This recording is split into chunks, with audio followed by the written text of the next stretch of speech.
Well, hi, good morning. Thank you for joining me in my shop. Today is November 26th, and I'm pretty sure I'm going to have this radio working today. I think I know exactly what's wrong with it, and I think I can tell the story of this radio. I'm going to do that. I'm going to tell the story of the radio. Now, my part of the story is I received this radio from someone who got it out of an abandoned house. That's pretty much what it comes down to. Not really an abandoned house, but a house full of radios, basically. And this was one of them. Doesn't know anything about it. Couldn't tell me anything about it. Doesn't know anything about radios anyway. Handed it to me. He just knew I like radio, so here it is. That's all I know at the start, or all I knew at the start. Along with the fact that I'm really excited to have this radio. This is almost like a dream come true for me. I have one of these. I've had one all my adult life. I've used it all my adult life. And I've repaired it a number of times during my adult life. So I'm quite familiar with this radio. Not this one, this type of radio, the SP600. So when I got the radio, turned it on, hey, it worked. But then it started popping capacitors. It popped 3 capacitors over 10 hours, and I decided, okay, I obviously got to do something about it. Capacitors in this radio are of a special type. They are ceramic tubular capacitors, like this one. And these are very interesting capacitors because I tested them as I removed them from the radio. There's the box of dead soldiers here. Every one of these got tested, and every one of them essentially passed the test. The 95% of them test results were like new. If I didn't know what it was, I would have said that's a brand new capacitor that's being tested. Nevertheless, I decided to remove them from the RF. The RF deck here on this radio is a difficult guy. He's hard to get out, hard to get back in. It's a big job taking this piece out. Not something you want to do over and over. Okay, so now when I had the RF deck out, I discovered a strange modification in which the B plus supply to the oscillator tube, here it is here, had been removed from its original supply circuit and had been attached to the screen supply of a neighboring tube, this one here, the 6BE6, stealing voltage from the screen circuit of the nearby tube to run the oscillator. So a couple things came to mind, but one of them that came to mind right away for me, and I don't know if I ever actually said this, was maybe this was done because the B plus supply was defective going to the 6C4, the oscillator tube. Maybe it was defective and whoever was doing the work couldn't resolve the defect and opted for a alternate way to supply B plus. And in doing that, brought this radio back to life. You know, what could it be about the B plus supply that would disappear and you couldn't repair it? Like, why not repair it? It's got to be an open resistor, or it's got to be something. You can find it and fix it. But the fellow who did it, who did the modification, no doubt went down the same thought chain I'm on right now. And his conclusion was the best thing he could do was rob some B plus from the neighboring tube and power up the 6C4 that way. Obviously, this would set the radio up for misbehaviors like birdies and things like that. An unengineered solution could have come along with other stuff. Also, the B plus supply drops when you do this by about 20 volts from what I can gather. So you're going to run the oscillator tube with a lower B plus. It's not going to have as much punch into the radio with its local oscillator, and that's going to weaken the whole radio. 20 volts on 20 volt loss in B plus, not a lot, but it's going in the wrong direction. So there's a number of reasons to not leave what the fella had done alone, and I didn't leave it alone. Instead, I reverted it back to the stock or factory wiring situation in the radio. You may have watched me do it if you watched the last video. So the radio is now in stock condition, but it doesn't work. It doesn't work. Well, it works to some degree, of course. It's a great big radio, so some of it's working. For instance, the IF, when I changed the IF bandwidth, you could hear it. You could hear it going up and down. But when I fiddled with the antenna, nothing was coming through. Nothing I noticed anyway was coming through. I had no idea why. That was at the end of the last video. After that, because I'm so interested in getting this radio going, I came in here in the evening and I rechecked everything I'd done. I rechecked all my connections here. I spent a long time looking at these connections here. It's so easy to get this messed up, and I absolutely concluded that everything is absolutely right and working. So I thought, well, I'll test the tubes. So I tested all the tubes. The tubes are fine. They're good, actually. They're good tubes. Okay, so I got out the resistance chart and started working my way through the resistance chart. When I got to the oscillator, I discovered that yeah, that's my cat. Wally has come up to me. He likes the paperwork part of things. When I got to the oscillator and checked the plate, instead of finding, where is it here? It's 18. Instead of finding 78K, I got infinity, open circuit. So when I reverted the B plus supply back to the way it should have been, there's nothing there. So now the radio is in the condition it was in when the last guy decided to make the modification he made. But I want to take a different course here. Are we still on? My cat walked on my keyboard there. I think we're still okay. Yeah. The modification he did was tricky and hidden way up in here actually. If I'm going to modify the B plus feed, I'm going to do it in a way that's out here. I've thought of some things that I can do. But how come there's no B plus feed? When you look at the diagrams, it's essentially a wire all the way from the plate circuit of this tube. A complicated wire journey, but a wire journey no less, right to the voltage regulator tube output on pin 1, I think it is. It's just a wire. Well, it's a complicated wire path. It's a couple pieces of wire soldered together at terminals and stuff. But it's just wire. Surely to goodness, if I can't sort out the existing wire, which I'm going to guess the last guy couldn't sort it out, why would I be able to? An additional wire, a new wire, can be laid in to take the place of the one that is defective, the one that we're assuming is defective. I'm assuming is defective. It must be defective. Okay, so the plan today. The plan today is to prove the defective wire. Try to find why it's defective. What has gone wrong? Is a connection come open? Or, I mean, how does a wire fail? Wires don't fail. Wires can short out. Connections can come loose or come off. The wire itself. I guess if a wire is in a position where it's rubbing against something sharp, over a long period of time, a wire, can be cut through too. So I mean that could happen. Then it could ground, but this is not grounded. I checked. The wire's not grounded. I didn't go any further because it was 11 o'clock at night last night. Okay, so that's the whole story. So to continue this journey, also I have to turn the radio on its side now and access underneath it because that's where the business is going. And let me show you something funny here. So I studied this diagram a lot. This is the wiring diagram for the radio.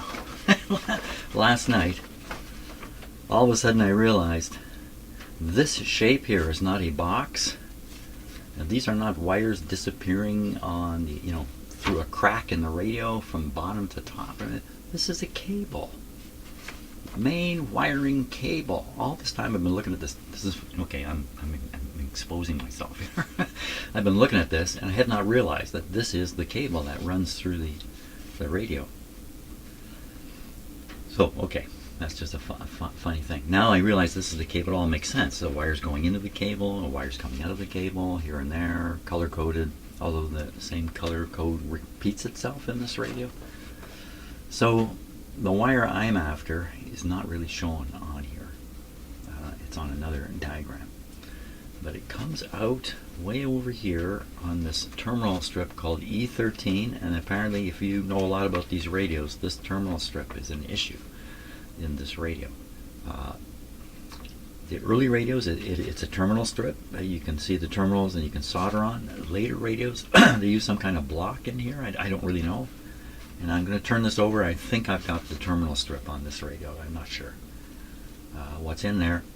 So apparently the wire goes into this cable, out of the cable, and up into the RF deck, or they call it the tuning unit. I think is what they call it, the tuning unit.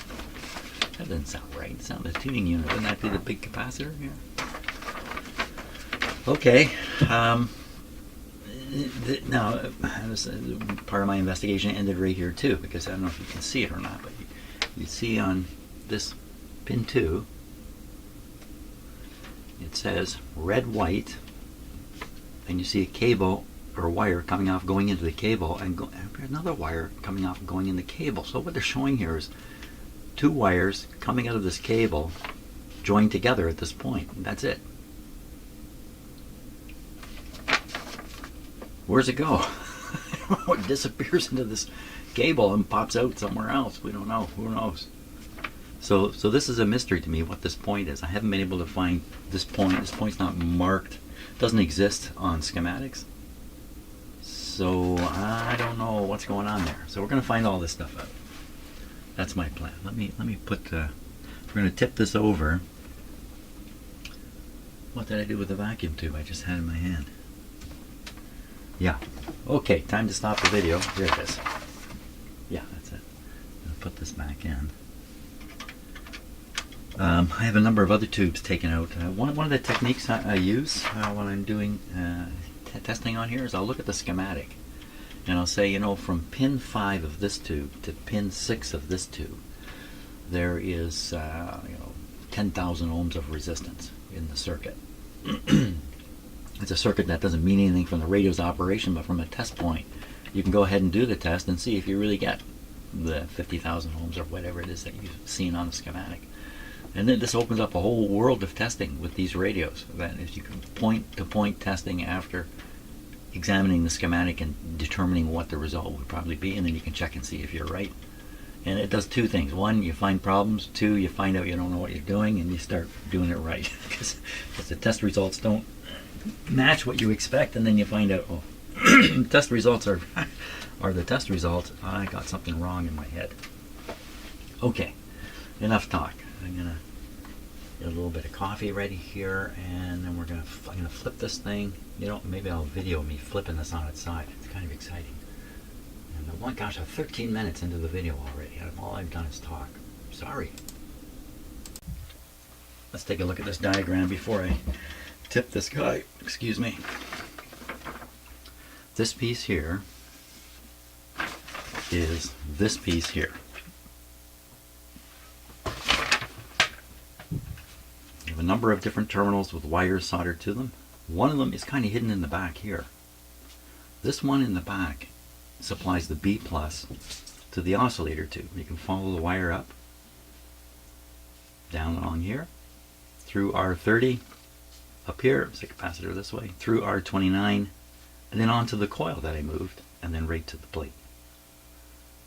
The coil that I moved back into this position here.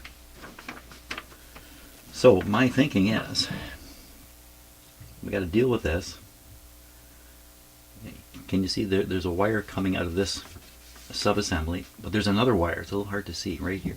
It says red, white on it. This is the wire that eventually gets into the wire bundle.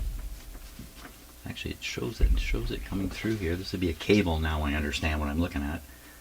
And then it comes out to the E13 terminal, which is underneath the radio. I have to tip it over to this position too.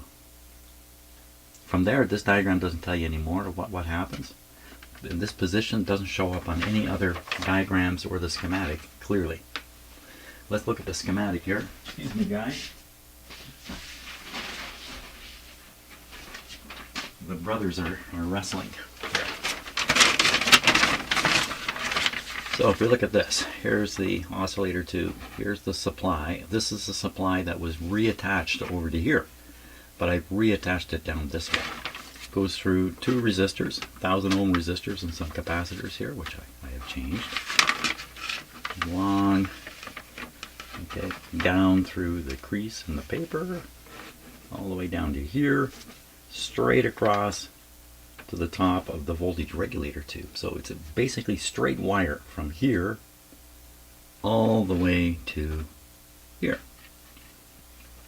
Somewhere in there is the E13, and somewhere in there is the other, the one I just showed you up here, but it's not shown on the schematic. It's just shown as a continuous single wire. Not wires, not a wire on the schematic. It's just a line. Okay. So I'm going to tip this guy up on its side. I think maybe I should put all these tubes back in before I do that. Yeah, let me do that. And in the end I may flip this right upside down, but for now I'm going to flip it onto this side here because there's a big heavy weight here.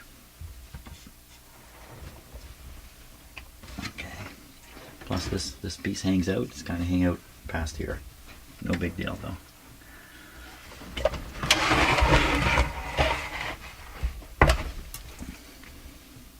That was pretty easy. There we are. Okay, now unfortunately, having it this way, the E13 is up under here. And it's really going to be awkward to look at it. Maybe I gotta flip it up on the other side. Well, is there any reason to have it like this right now? So I also at the same time I'm looking at the radio and the schematic and saying, oh, you know what, that capacitor, I should change it out because that's a bad one. Well, one of those, the one I picked up I thought was really bad is this one right here. I've already changed it. This one here, if this shorts, believe it or not, it's really connected over here, and it'll put a short right on these filter coils. Now, probably pop the fuse, but I don't know. Right, you don't want to rely on that necessarily. So I went ahead and changed this one, but you can see there's other like this capacitor I've left in so far.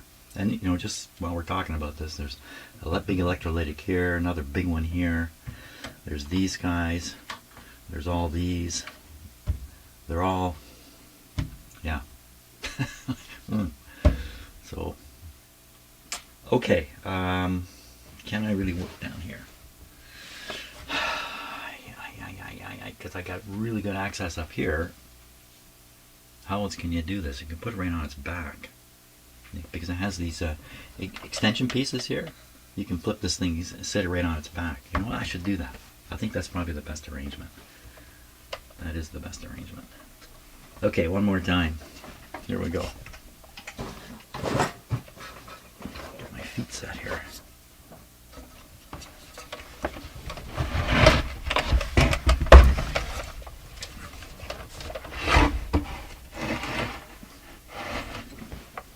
Okay, it's on my hand.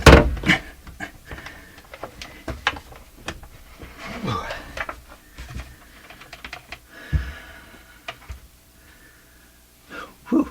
Okay, there we are. Now we can see the, oh good, now that's quite open. And E2 would be right there. And we're going to take a close look at this. We're going to get the ohm meter out, try to poke around, see if we can trace the wire. It's above and below. This is the wire bundle, which I thought it was this edge here. And so I was always looking for where the wires go into the edge. But there's no wires going in the edge. I've been scratching my head about this for quite a while. Now I know the truth. Wow, it's quite a wire bundle. It's quite the bundle.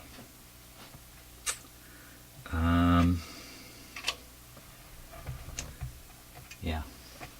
Okay, I'm going to stop for a bit and then we'll get the ohm meter out and start trying to figure out what's going on with this wire. Okay, so let's take a look at the voltage regulated supply here in this radio. Voltage regulator, where are you? There you are, down here. Whoop. Way down over here. So here's the voltage regulator. And I know this is hard to look at, but just trust my finger. From the voltage regulator, which fixes the voltage at 150 volts. A feed comes up this way, over here, and right again to the oscillator tube. And the feed continues. Let me follow it again. Instead of up, we'll go down, way over here, way over here, up. Oh, I think I made a mistake. Let's go back. Because I know where this is supposed to go. Watch your finger. See 150 volt regulated written right on there. Up. And it's going to the screen of the IF driver V11. And it's also branching off and doing some things over here. So the regulated supply doesn't, and I'm probably getting this wrong, doesn't appear to feed any of this stuff in the middle here. So one of its main targets is the variable frequency oscillator over here. You want this to be as stable as possible because the slightest drift in it, and certainly if you're listening to CW or something, you'd hear it. So they really want this to be on a regulated supply. But they tapped it over to here. Now if we follow this supply down, so it's underneath the tape here. It attaches here. And you can see that's the same, that's the very same line. So what the guy did was he simply realized it's the same wire over by this tube as here, and he just moved this coil to attach it over here. It's pretty much the same thing, but it isn't. He cut out this filter here. There's 2 resistors and 2 capacitors filtering over here. He dropped that. And then he's drawing on this line over here, which I guess is just a wire, so maybe that wouldn't make any difference, but it would just strikes me that feeding the oscillator B plus from the screen of this tube is not a good idea, especially since he left these filters out. If I were to do that, there's a different way, an easier way of making the same connection from up here, only you would connect it to this line here. Break this so this is gone.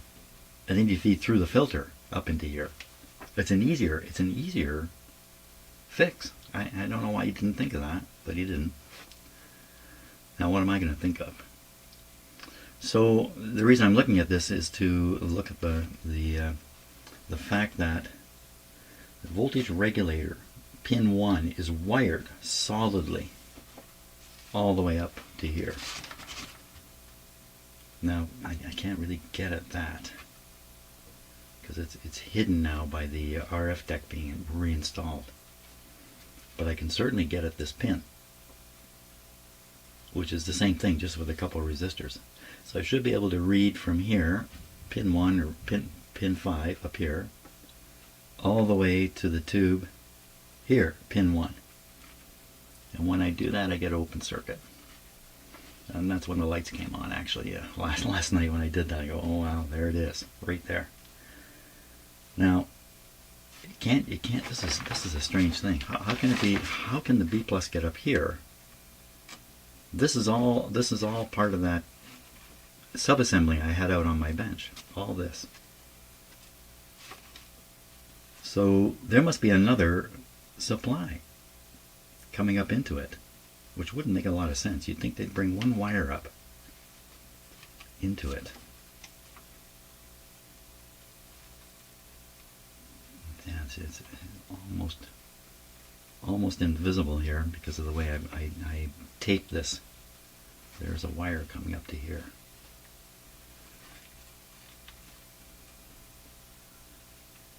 Well, you know, from that point of view, it would be an easy thing to just do the fix I'm thinking of, which is that, you know, break this wire and then attach from here up over here somewhere, wherever it would be. But I got to take the whole RF deck out to do it. What can I do without doing that? That's a good question. I showed you the terminal that I said was the B plus terminal up on the top there. That's accessible. That's this point here. Can't I just find the other wire, the other wire that's coming up this way? It must be passing through the same thing. Doesn't make sense. Or I run a piece of wire all the way from the top of the voltage regulator, just through the radio, maybe alongside the cable here. I just run it right up and hook it right on, and I got a new piece of wire. What happened to the wire that's in here? Wires don't normally fail, so maybe there's more to the story here that I don't have the whole story yet. So I think examination would be a good idea. The E2 is on here. Yeah, so if we put this like this, big transformer, coils, this capacitor is shown there. There's the terminal strip. Here's number 2. There's number 2. Number 1 has nothing hooked up to it. Number 1 says grounded. Well, it is grounded, but there's nothing connected to it. Offhand, these don't look resoldered or anything. Let's take a close look, and then I'm going to go drink some more coffee here. Where's the other camera? Let's look through it. If I look through it, I'm going to figure out where it is. Oh, it must be, there it is.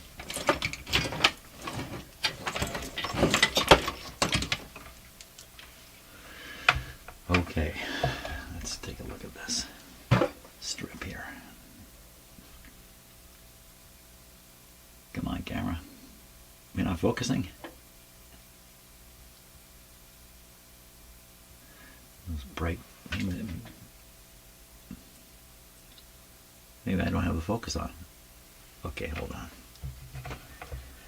Here, you can look in the radio there. Let me just check something about, is the automatic focus not happening?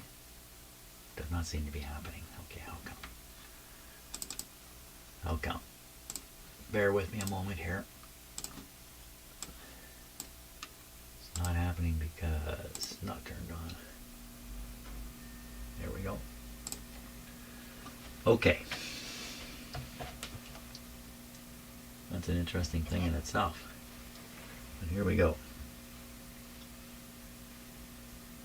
Okay, we're going in.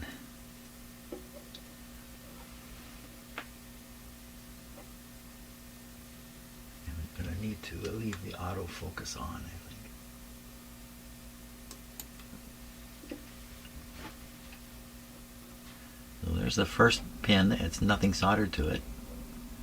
Here's the next one. It's supposed to have a red and black wire. Does that look like a what a rat's nest? And it should have 2 wires hooked up to it. Oh yeah, sure. Thank you, focus. This is why I don't like autofocus. It just goes off hunting away. It's because of patterns. I find patterns, anything that's got a pattern throws the focus off. It's going to go away again. Okay, I'm going to change it. I'm going to tighten it up here because we call it AI focus. It's not very smart. Okay, I'm not very smart. Here we go. Well, there's obviously 1 wire there. There's something in behind.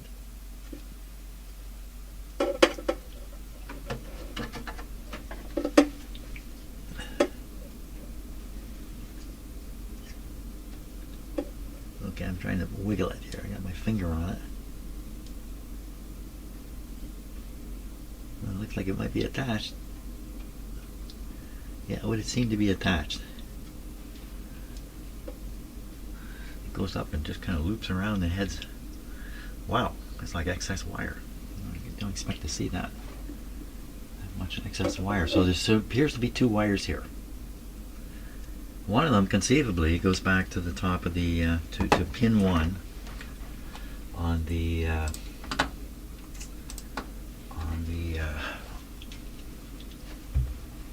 voltage regulator tube, which I think is probably this one here.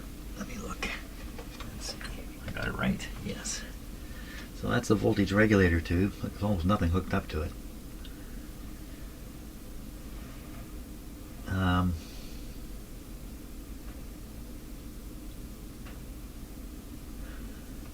So one of these two wires, which goes into the bundle, I think is the wire appearing over there. Let's do the ohm meter test. Again, what can happen to a wire? And why the last guy, he almost certainly did the same things I'm doing now and gave up. And I'm going to assume the last guy knew what he was doing pretty well. Although he picked a bit of a difficult way of solving it. He may not have let enough time go by for a better idea to show up. That may be what happened. We're all prone to let's get going. We're all prone to that. Okay, I forgot totally where I was here. Not completely. But somehow my brain zeroed out. Wow, really zeroed out. So we want to go from here. Oh yeah, that's right. From here to pin 1 of this tube. That would be I think here. Hey, wait a minute. What's going on there?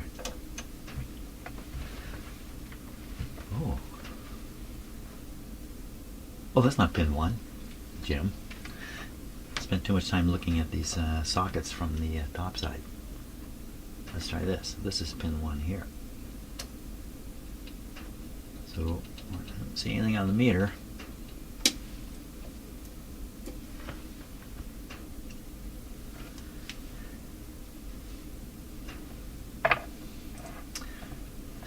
So the idea is the wire. The idea is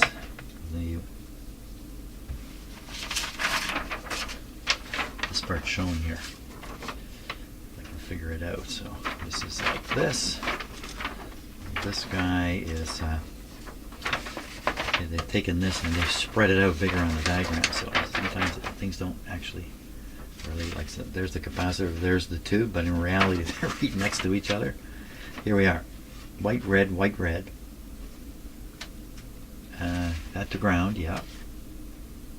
And one coming in on pin 1. Coming in or going out, I don't know. I have to look at that tube thing. Pins 1 and 5 are tied together inside the tube. If you pull the tube out, they're separated, but you put the tube in, they're connected. So this wire, this wire, this wire, they're all tied together. And the way the tube works is if the voltage is too high, the tube then draws current or shunts current to ground. So the voltage can't be higher than, so it clamps it at 150. And the 150 number is related to chemistry in the tube, the kind of gas that's being used. I'm pretty sure. I don't think it's something new.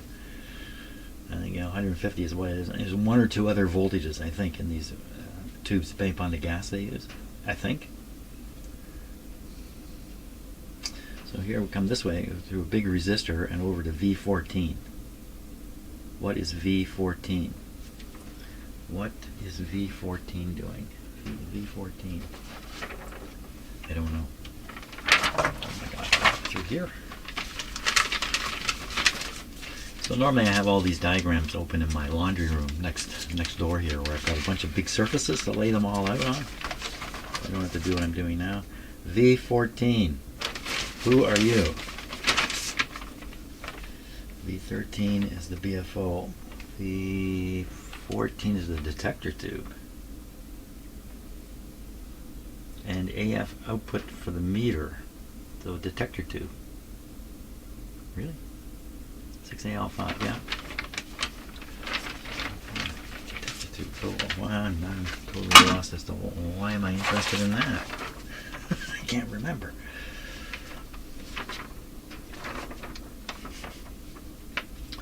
Because I want to know why this is coming over to the detector tube. It's coming off pin 1, so again, it must be got to be a stabilized supply to this tube. That means one of these wires is a stabilized supply to the other stuff we looked at, and the last one is the wire back to the power supply.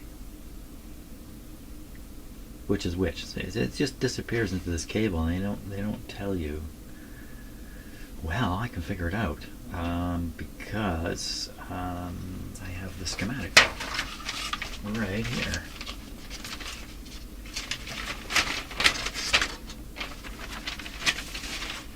So pin 5 is going towards the power supply. Pin 1 is going on into the radio. If you pull the tube out, they separate. The tube is in, they're tied together.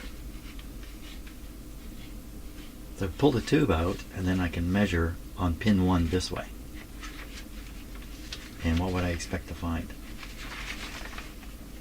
Well, it depends on where I put the other probe. For instance, I should be able to go from pin 1 all the way up to here and measure 2,000 ohms. Okay, I think I got this understood. Pull the tube out, pin 1, all the way up. Pull the tube out. This tube it's really gripped in the socket. Oh man, get that out, it's hard. I noticed that last time. It's just really hung on there. And then when you put it in, it feels like it's loose. Okay, pin 1, and we want to measure all the way around to pin something on the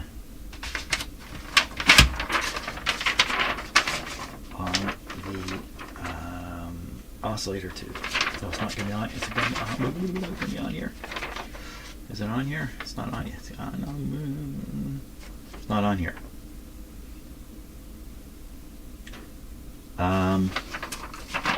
Okay, get another piece of paper here.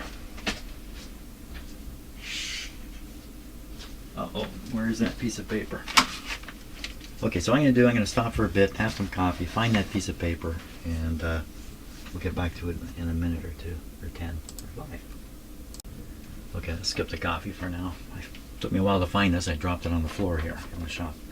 So here we are. So this is the B plus connection point, and B plus is getting here on the red-white wire in this cable all the way down to the E connector position 2. I should go on position 2 and work my way back, not on this diagram, back to this pin. From position 2 to that pin. That pin is pin I don't want to get this wrong.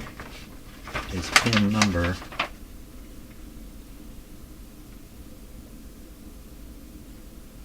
1. Pin number 1. Pin number 1 goes into the radio chip. Pin number 1. So we want to go 2, and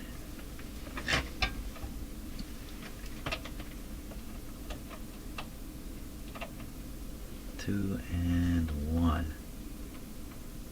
And we would expect to see a short here.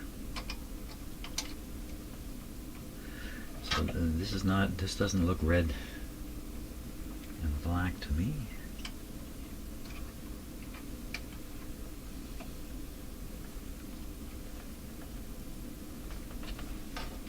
Yeah, there's another wire coming back here. It comes over to this terminal. What's going on there?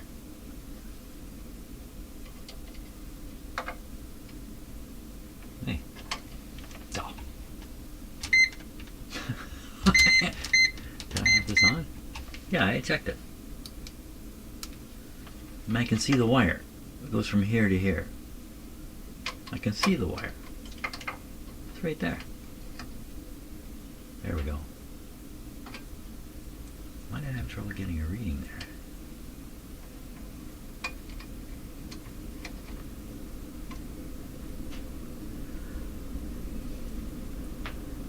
From here, the wires kind of start. They're heading out. There's a resistor here.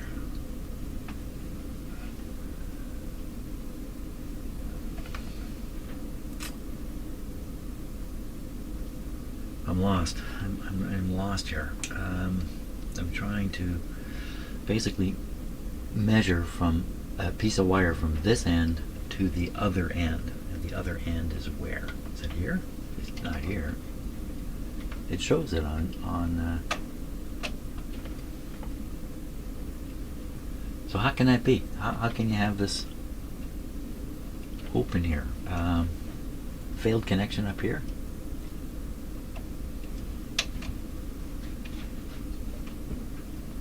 Somebody cut the wire by accident? Oh, it's going into a cable here. It's going into a pipe. And then the pipe, where's the pipe come out? Up here? Oh, you know what, the pipe might. Let's look again. It's way over in this area here. Inside this thing.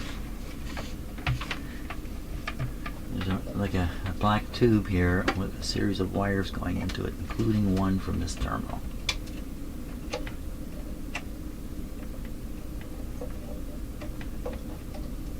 I think. Yeah, definitely. So I don't know what's going on. What's happening? And there's another wire right here. It goes. They're really schmozzled in here. Am I getting my head in front of this? No. Wow. I mean, the solution could be I just run another piece of wire from over here to over there, and the wire that's supposed to be doing that. I don't like the part.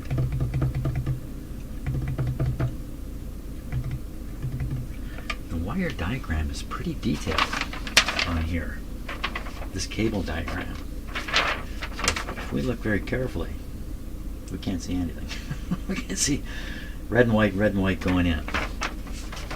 So here's one going in, the other one going in. They're going in. Interesting enough, one's going this way, the other's going this way. One going this way is probably going around and coming up here. This has got to be the wire. The wire here is, I would describe it as gold with who knows what on it. Red and black. This is supposed to be red and black also. This would be red, black stripes. That's probably the idea. But they're not visible. It's part of the challenge of these old radios, though. Color coding is very hard to see, if you can see it at all. It's just a little bit of a wire showing here. It's got to come out of the bundle. So one's coming out of the bundle and the other one's heading out to the top of the radio. Can I figure out which one's which? So you know, if they brought the cable up behind the connector, they would probably engineer it so all the wires would come out of the cable behind the connector, and then all the new wires that are carrying on would probably come in this way. So that would make this wire I can touch the one that heads up to the top, and this will be the one. But then, well, I can test from here up to the top. Didn't I do that already? So it looks like there's two lengths of wire, one from here to the terminal, and then from the terminal up to the top. So I can test two lengths of wire.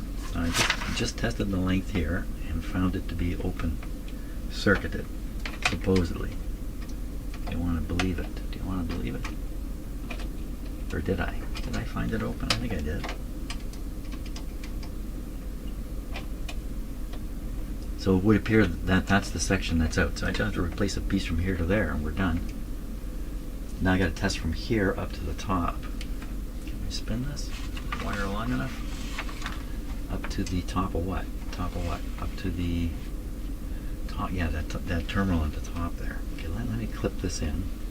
Maybe I'll clip it on the top. Oh, I can't clip it on the top. There's nothing. I can't do it. Clip it here.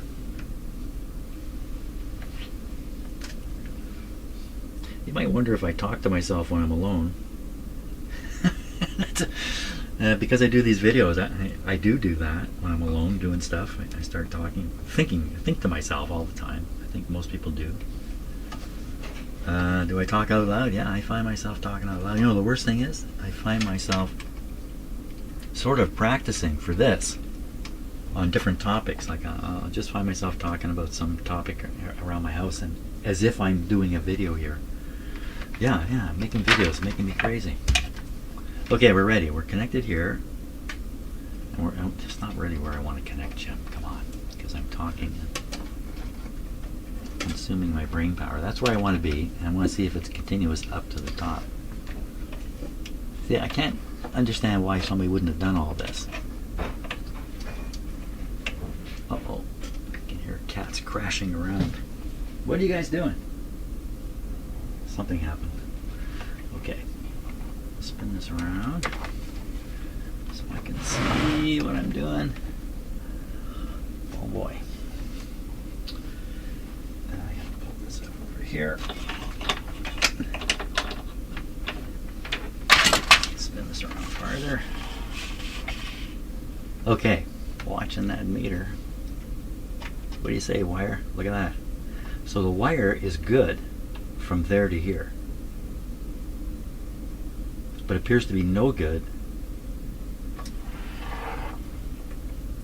from there to here, to pin 1, for reasons unknown. So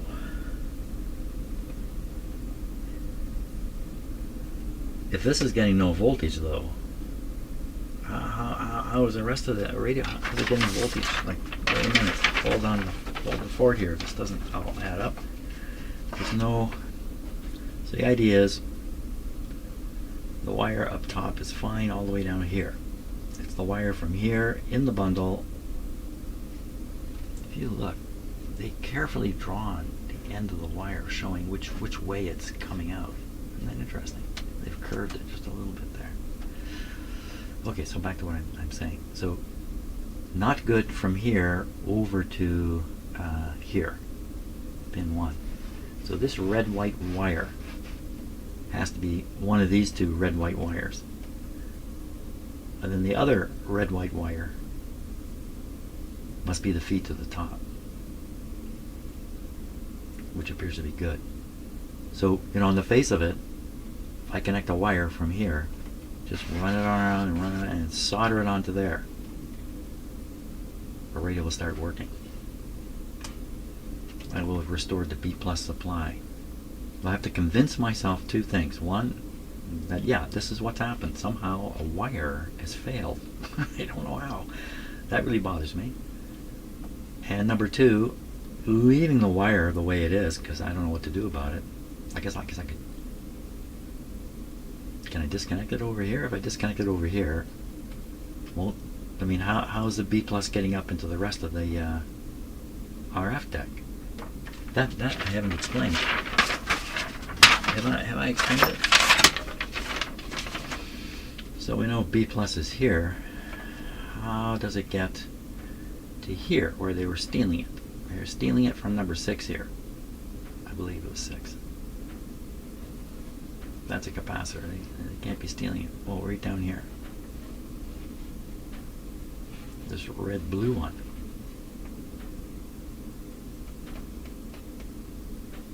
That's a B+ also? I wouldn't do it that way. I'd bring a single wire up here, B+, and then I would feed it out from here. But there's only one wire in and one wire out on this leg. How does this guy get his B+? How does any of them get their B+? Other than the this guy we know.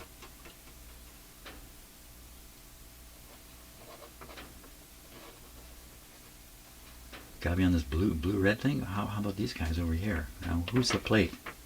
Who's the plate over here? I don't know. I don't know who the plate is on a 6 schematic will tell me. Hey, Mr. Schematic.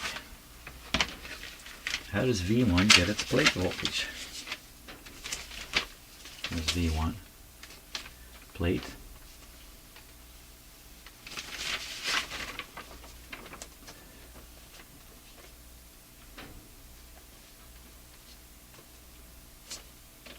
So it's getting it on this line, whereas the B plus for the oscillators on this line. So this one here, so follow this line. You know, it's going to go down to the it's going down to the unregulated power. So it's getting it off of here, ahead of the regulator. So it's getting the unregulated power. So you have unregulated power coming up. How do we get up there again? How do they do that? So somehow there's another unregulated supply. Did he move did he grab the unregulated supply? Maybe that's what he did. No. These two tubes supposedly are on the very same supply, because I saw that somewhere. But I can't see it in here. I don't know. Coffee time.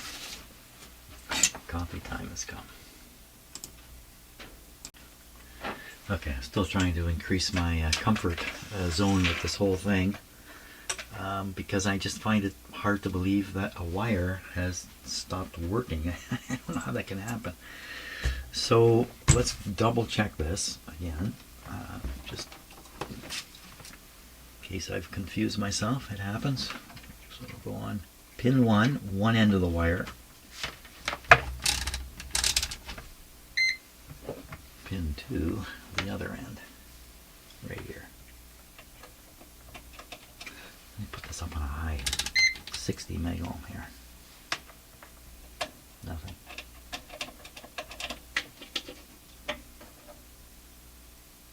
Oh, of course that's 110K.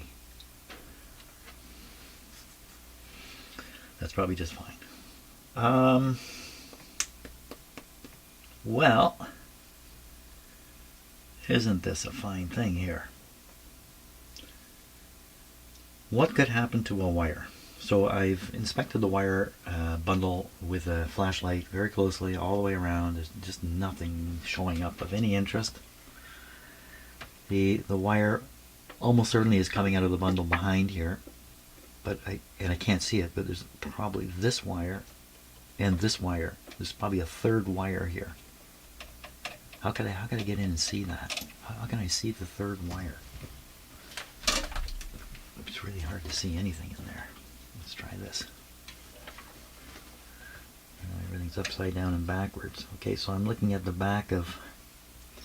Am I looking at the point with this? No, I'm looking at the back of this terminal. Back of this one. Okay, so you can see this wire. I see two red.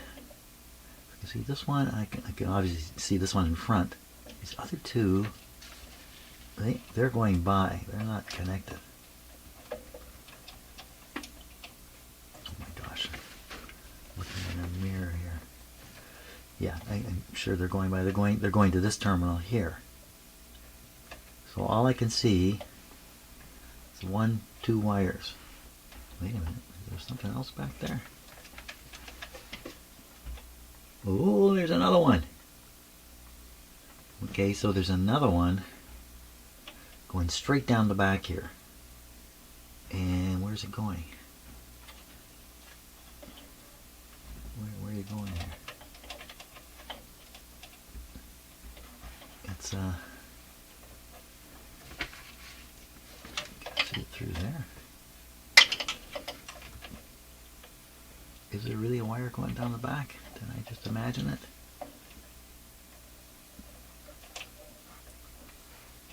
Maybe I imagined it. This other wire's in front. Oh, you know what I saw? I saw this wire. I thought, because it's in a mirror. Duh. So again, 2 wires here on this terminal. I'm pretty sure of that. Just 2 wires. Just 2 wires. Oh, I got a crick in the neck. I turn my neck sideways looking at that. 2 wires at that terminal point.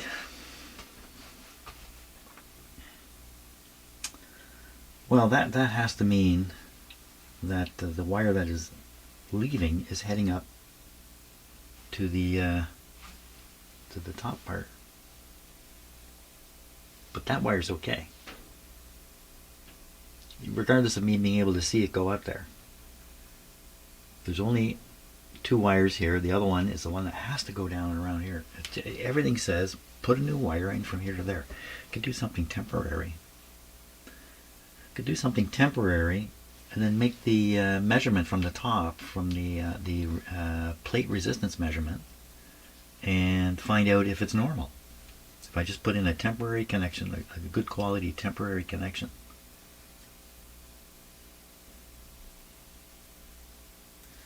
Now, wait a minute. Yeah, that's right. That's right. There's only 1 wire leaving here. So I got so much turned around in my head. I've looked at so many diagrams upside down and backwards. I got everything all jumbled around, but I think I got it. I think that's the name of the game. We put a temporary connection in, and then make measurements, and see if they normalize. Sounds good. I left thinking, oh, I'll put the permanent wire in because I'm pretty sure of this. But I came back and said, well, it's just a clip lead. Let's just do a clip lead for now. So we'll clip on here. Easier said than done. So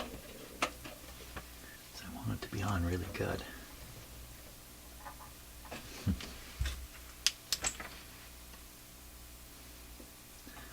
Yeah, it's not gonna go. Let's try this.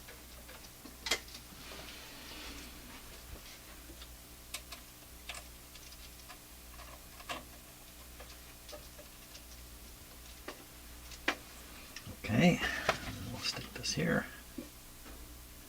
So that should imitate the apparent broken wire, defective wire. That's a defective wire. Now we want to make that regular measurement against the resistance table here. So not 18, V4 I think it is. I think it's V4. Come across pin 6, 47K. Crystal frequency control positions 1 to 6. Why are they listing that there? Position 1 to 6. That's all the positions. I don't understand why they have that there. Okay.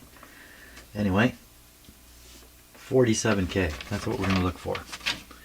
47K in pin number. Don't make a mistake now. This will just gotta get this right. Pin 6. Yes, pin 6. So come around.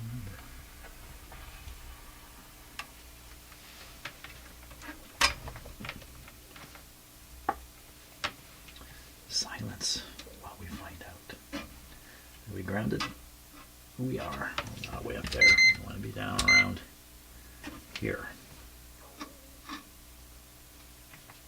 Pin 6. Counting the right way. 6 would be here. 47. There it is. So that's pretty reassuring.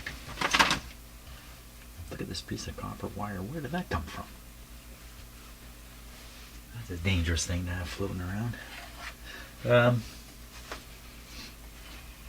Next step would be to operate the radio with a temporary connection and prove that it works. The risk there, and I don't think there's much risk, is that as soon as I energize,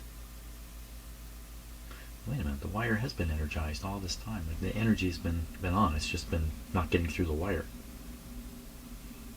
Yeah, so the worry would be I energize this. It's on the other side of the radio too. And I put in the temporary bridge and it energizes something, and something unfortunate happens.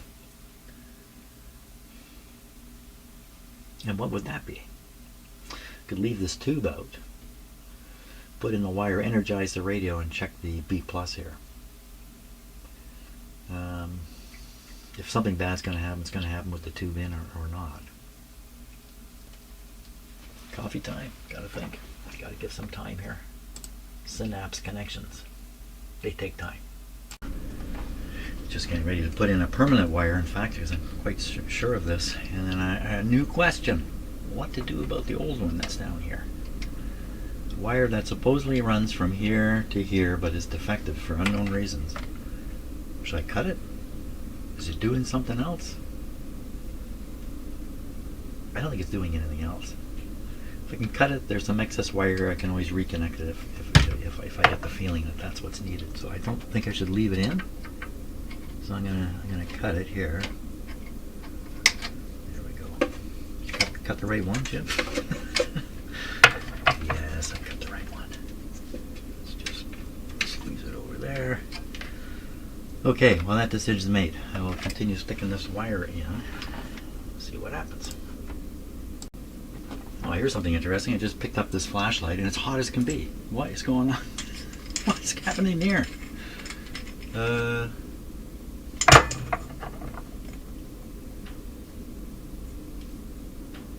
they're hot.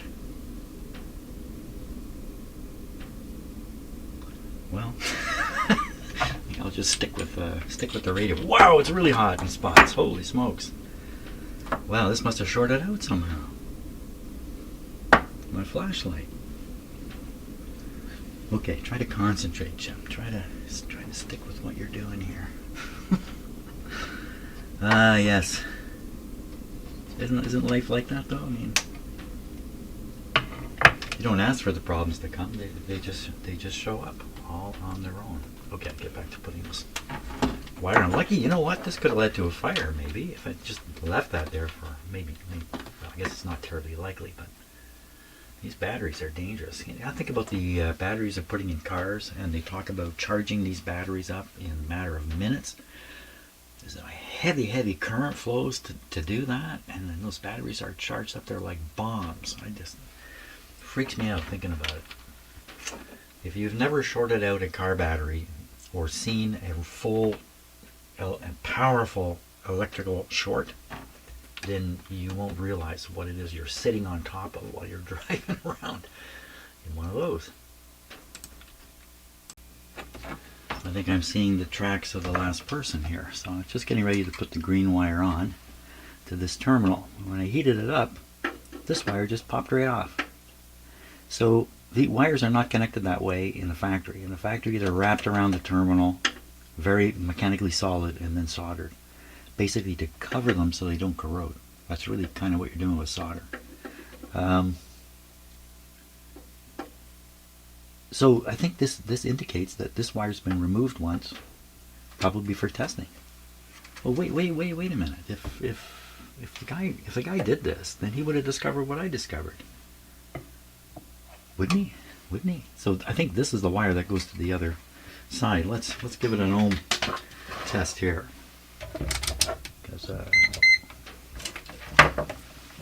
What I realize about doing this kind of work and just about everything in life is that you're really trying to figure out puzzles, and you identify some pieces, and then you start trying to put the pieces together to see what's going on. But do you have all the pieces? Almost never do we have all the pieces. So we're constantly trying to figure things out from an insufficient amount of information. So first of all, anything grounded here? No, I don't think so. Okay, now we'll go on this wire which I cut over here. Now, yeah. Ow. See if I can pinch myself there. Okay. So we want to measure now this wire, which I believe is ends of the same wire, here to here. Did it do anything? Nothing. That's very unnerving. Because another possibility is somebody fooled around with this, and when they put it back together, they never got it back together correctly. And for some reason they couldn't sort it out.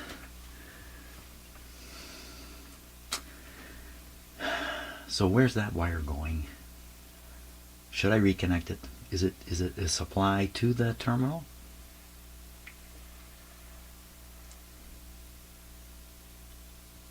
I think it needs to be connected.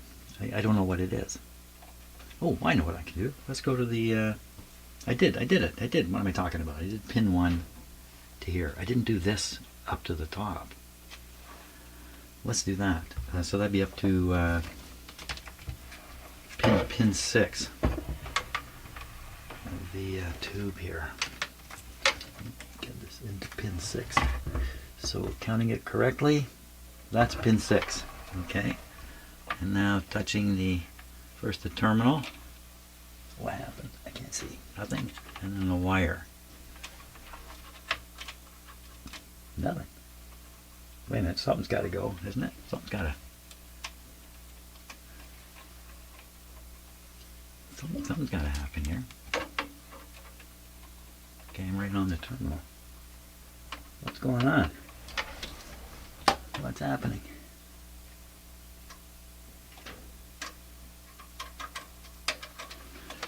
Uh-oh.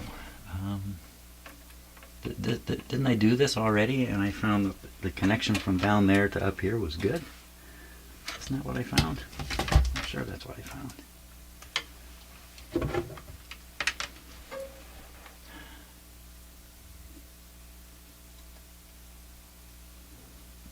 Okay, so I'm on pin 2, the wire's off, and we're going into, this would be 6.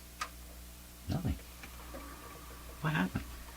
And then, wait a minute, this doesn't make sense. And then the wire that I desoldered, maybe it's just a solder problem on this terminal. It's nothing more than that. Nothing's showing up. 600 ohms. There we are. That's why. Why so high? It's jumping around. So this is on. So this is between pin 6 and the wire I just removed.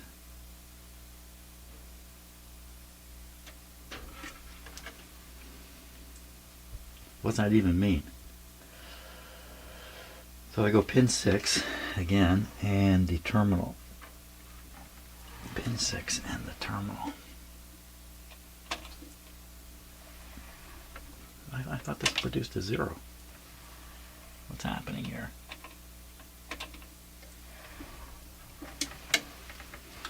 Oh, I thought everything was straightened out, and now it's all question marks floating around again.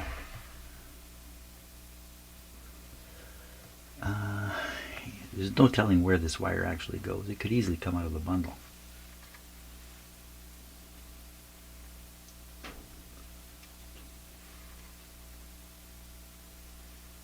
And then this is the other wire right here. I don't know what's going on. What is happening here? Okay, let's do this. We'll leave this wire off and we'll solder this one on as if it's the right thing to do, because I think it is. And we'll make some measurements here and there after I get this on. And if it all makes sense, then I don't know what I'll do with this wire. That supposedly is a wire that is broken. You know, I've kind of lost my mind this morning here. I'm not thinking quite as...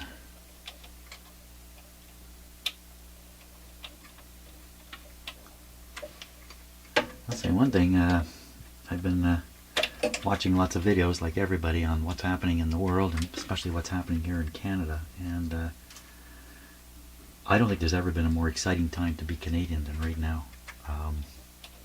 The potential for Canada is so huge, and it's obvious now, and we've got a government that seems to be very effective. And so at least in terms of making international agreements and that. Did you know we have free trade deals with 59 countries in Canada? 59 countries. No tariffs. The United States now has really no free trade deals. None. With anybody. The whole world is signing up free trade deals with each other. And the Americans are going the other way. Very odd. I guess they like paying taxes. They get a kick out of it or something? They get a kick out of paying their taxes because somebody told them they're the ones not paying it. They think somebody else somehow is paying their taxes. Well, I don't know how many of them have fallen for that. I don't think many anymore. I think most Americans have realized that.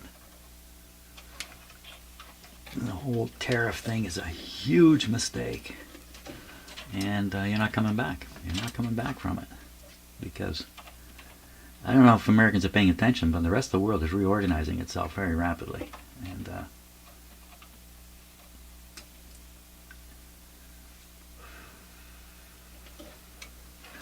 including Canada.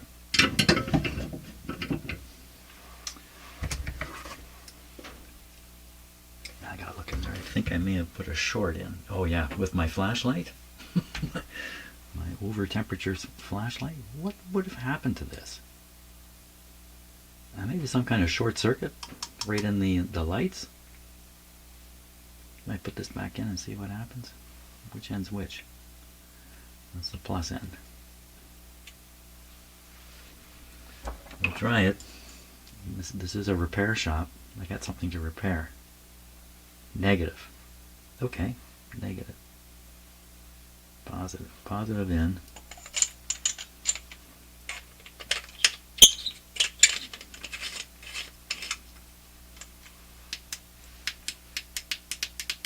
She doesn't anymore. She's finished. That's too bad. I better take that out. In case it's gonna... Some kind of short circuit occurred in there. Isn't that weird, eh? I'm fixing this old radio and my flashlight develops a short circuit. How about these guys? Give me a flashlight, somebody, anybody. Anybody got a flashlight here? Okay, never mind the flashlights. We tuck this in here a little bit. Tuck it in there. Okay, next step was to make readings and see if they're normal. So it should be 47K to ground, if I remember right.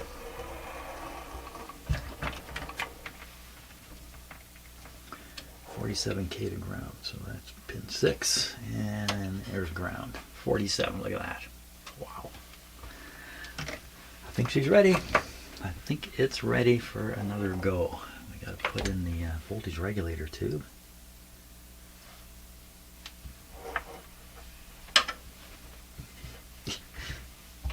No flashlight.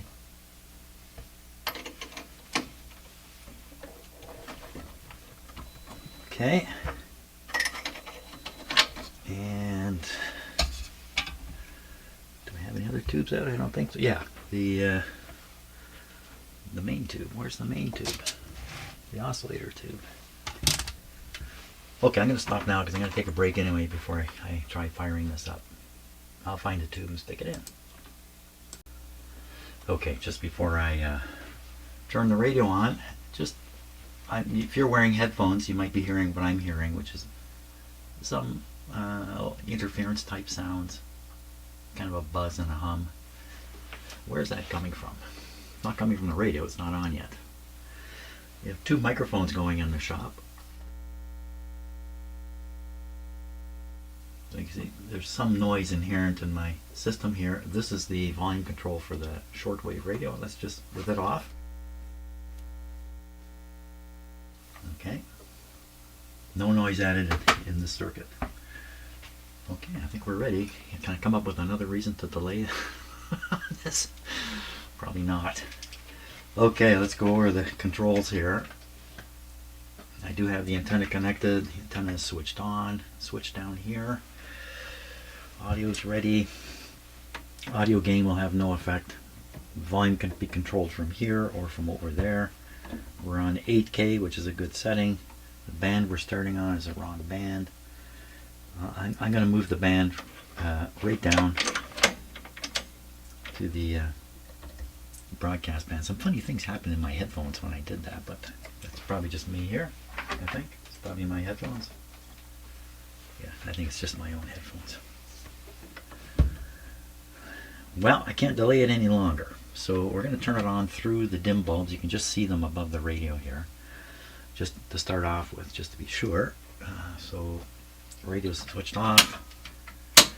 Power's on. Heard a little click in my headphones when I did that. We're going to turn it on here. So these dim lights are going to come on. They're going to be pretty bright. Last time they went down pretty quick. It was quite obvious things were good. Let's hope the same thing happens this time. Is there anything I'm forgetting about? Last chance. Though there's tubes everywhere. Except a couple I have out on purpose. Some audio tubes. Okay. Here we go. 3, 2, 1. Bulb's behaving properly. And we're going to run very low voltage here.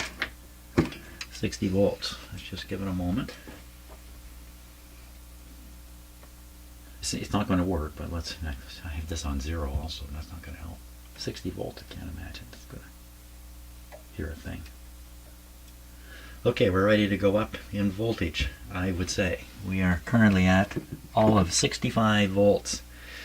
If I throw the switch up, we're going to go up to like 100 or something like that, if I remember right. Okay, I'm throwing the switch up. Looks good so far. We should hear something now. Oh, volume over here. I didn't have... Oh yeah. Well, it doesn't sound very good. Sounds too smooth to me. Oh, come on, man. Come on. Why do you like this? It sounds like there's no local oscillator again.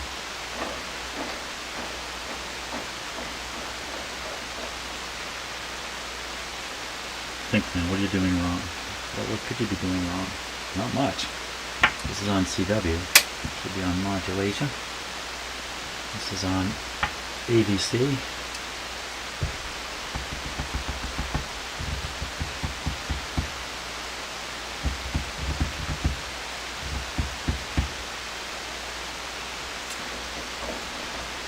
This knob is really getting loose.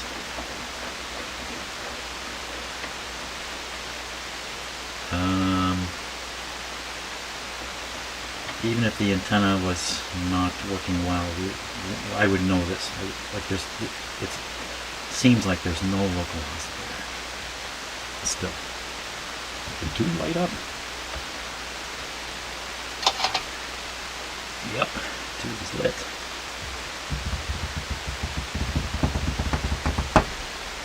Wow, that's really, really disappointing.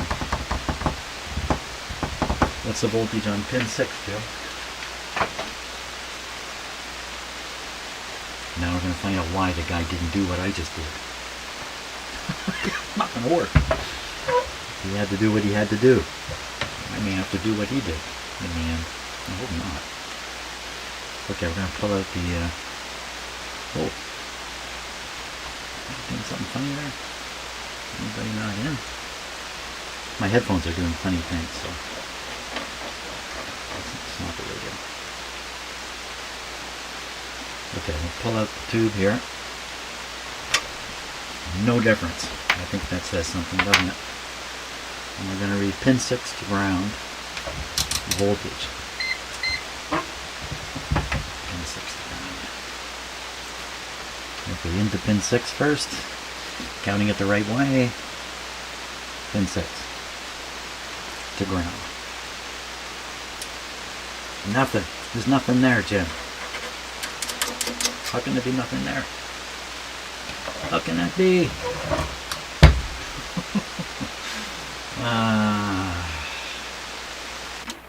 See, like, it's really in the front end of this radar. The problem exists.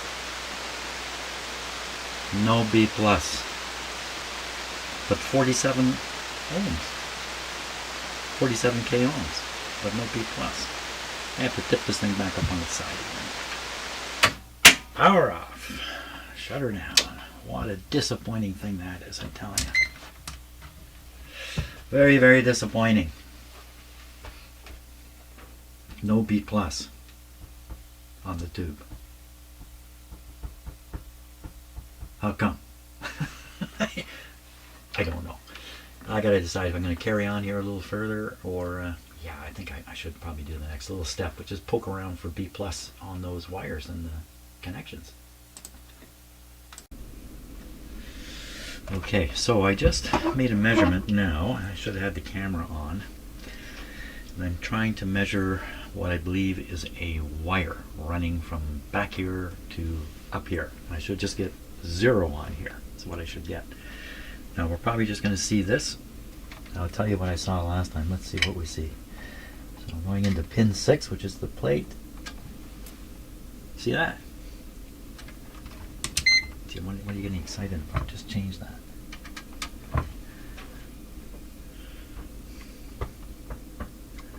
This is supposed to be a wire going through a coil and 2 1,000 ohm resistors. We should see 2,000 ohms here. 90.